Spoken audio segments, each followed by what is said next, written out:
বাংলাদেশ নারী ফুটবলে আবারও ইতিহাস। অনূর্ধ্ব ২০ নারী দল প্রথমবারের মতো জায়গা করে নিয়েছে এশিয়ান কাপে। এটি কেবল একটি যোগ্যতা অর্জন নয়, বরং গোটা জাতির জন্য গর্বের মুহূর্ত। শেষ মুহূর্ত পর্যন্ত জটিল হিসাব নিকাশ, গোল পার্থক্যের নাটকীয়তা আর ভাগ্যের মিষ্টি ছোঁয়ায় মিলেছে স্বপ্ন পূরণের টিকিট। কোরিয়ার বিপক্ষে হার সত্ত্বেও অন্যান্য ম্যাচের ফলাফলে মিলেছে মূল পর্বে খেলার স্বপ্নের দরজা। এই উত্তেজনাপূর্ণ যাত্রার পিছনের গল্পটা শুনলে আপনার মনেও গর্ব আর অনুপ্রেরণার ঢেউ উঠবে। বাংলাদেশ নারী ফুটবলের ইতিহাসে যুক্ত হলো আরেকটি সোনালী অধ্যায়।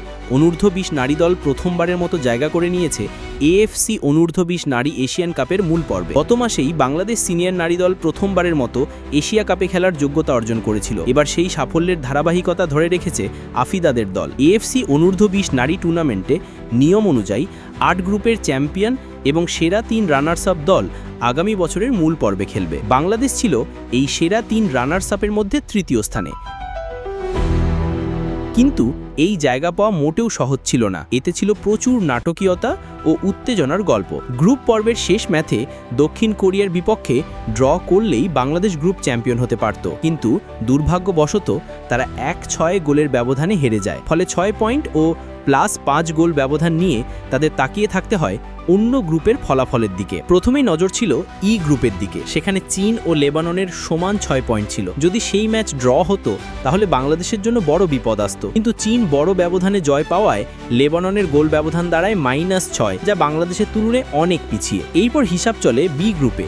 কিরগিজস্তান যদি ভিয়েতনামের বিপক্ষে জিতত তাহলে হংকং, কিরগিজস্তান এবং ভিয়েতনাম ৩ দলেরই পয়েন্ট দাঁড়াতো ৬। হেড টু হেড হিসাবে কিরগিজস্তান চ্যাম্পিয়ন হয়ে গেলে রানার্স আপ ভিয়েতনাম গোল ব্যবধানে বাংলাদেশের চেয়ে এগিয়ে যেতে পারত, কিন্তু তা হয়নি।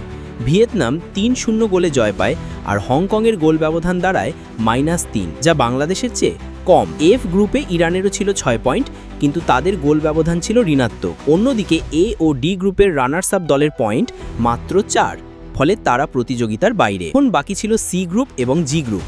সি গ্রুপে রানার্স আপ চাইনিজ তাইপের পয়েন্ট ছিল ৬, গোল ব্যবধান ৭। তারা যদি অস্ট্রেলিয়ার কাছে ২ গোলের বেশি ব্যবধানে হারে তাহলে বাংলাদেশের চেয়ে পিছিয়ে পড়ত। জি গ্রুপে উজবেকিস্তান ও জর্ডানেরও পয়েন্ট ছিল ৬, কিন্তু তাদের গোল ব্যবধান যথাক্রমে ১৬ ও ১১, যা বাংলাদেশের নাগালের বাইরে।